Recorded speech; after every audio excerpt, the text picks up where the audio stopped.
Hi and welcome to Sterling Report. Amid the occasional sprinkles of a fall afternoon, residents, some with umbrellas in hand, found their way to Fire Station number 4 to participate in the fire department's open house event.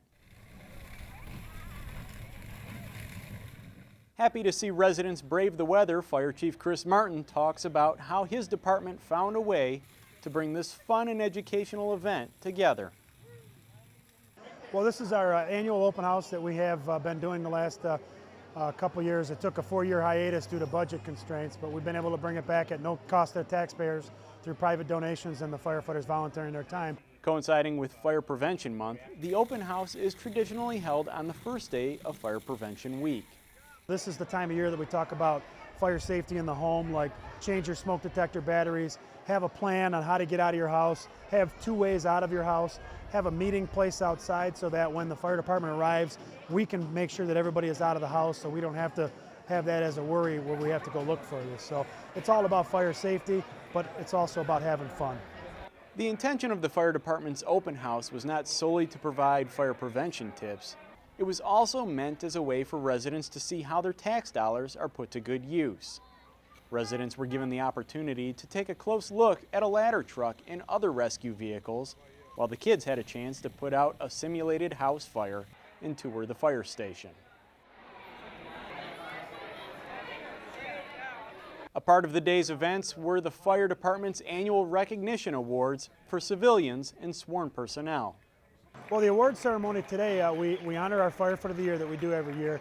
Plus, I'm giving away 4 different meritorious unit citations for crews that acted heroically and did things throughout the year and saved lives. Plus, there's some citizens that have stepped up and done some brave things for us that we're recognizing. Police officers that have that helped us in the line of duty, and they're being honored as well. One of the most popular activities with the open house attendees was getting a chance to see a simulated car crash extrication. This year's event was held at Station 4, located next to Baumgardner Park and across the street from Sterling Heights High School. This open house is held here at Station 4 because we have good parking across the street and a parking lot where we can use to display our equipment. But it's important to note that this is one of the fire stations that will close without the millage. If the millage fails, 20 firefighters will lose their job. It'll cause us to shut 2 fire stations, including this one right here. And it'll be very detrimental to the response that we can give the citizens throughout the city, not just in this area. Speaking of the Safe Streets ballot proposal, Sterling Heights held a symposium to provide vital details to residents seeking more information about the upcoming ballot proposal. Voters who were interested in learning more about the November 5th public safety ballot proposal attended the informational symposium to receive information and ask questions. Those in attendance at the event, which was held on October 8th at the Senior Center, heard about how the ballot measure could impact city services. In-depth information pertaining to the Safe Streets proposal was provided by City Administration, Chief of Police Michael Reese, Fire Chief Chris Martin, and Department of Public Works Director Sal Canigliaro. Each presenter detailed the impact to residents and city departments if voters approve the initiative or reject the proposal. For more information on the city's ballot initiative, tune into Sterling Heights Television's City Management Report or visit the Safe Streets Information Center at sterling-heights.net. Next up, we take a look at Sterling Heights' current featured artist, Katrina Ruby. The Cultural Commission has selected Katrina Ruby as the Sterling Heights featured artist for the months of October and November. Katrina works out of her home studio to create unique multi-dimensional art out of metal and glass. So this particular type of glass is generally a process called pot de verre and fusing and slumping. So I work in the kiln glass, and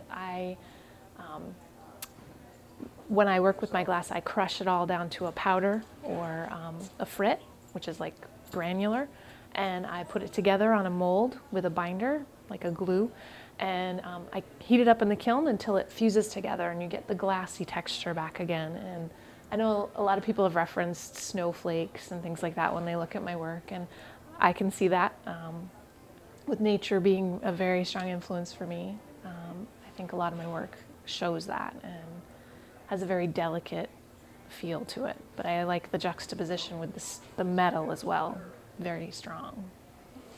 Katrina has her award-winning works of art on display in galleries throughout the nation, including Michigan, New York, and Texas. Katrina describes how the separate pieces of glass she uses are combined to make one unified piece of art. They can be separate, but I tend to like them in groupings because they just sort of work with each other.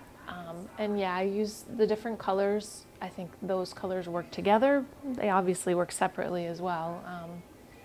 And then I think that they bring out the colors of the metal that I'm using as well. And I use a lot of clear glass just because I think it is very brilliant and sparkly, which is always nice. Being environmentally aware of the impacts of glass, Katrina makes a concentrated effort to use discarded and recycled glass for her art. This is art-specific glass in general. I can use recycled glass, and I do, but when you heat glass up, it has to be of the same, it's called a coefficient, which means when you heat it up, it expands and contracts, and if they're not of the same, they will break each other. So I do have to use glass that I know is from the same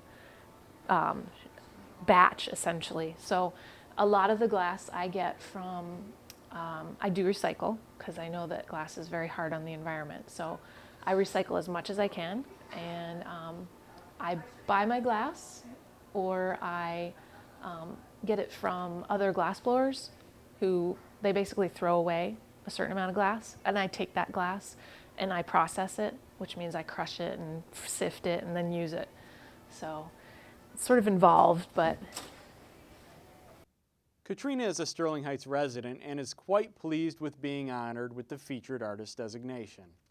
Yeah, I was very excited to be able to do that. I have walked through here and seen the work that's been up and seen what's in the library, and I thought I'd like to do that, and so I was happy when they accepted my work. You can see examples of Katrina's work in the lower level of City Hall and at the library through the end of November. Well, that's going to wrap up this edition of Sterling Report. Till next time, take care.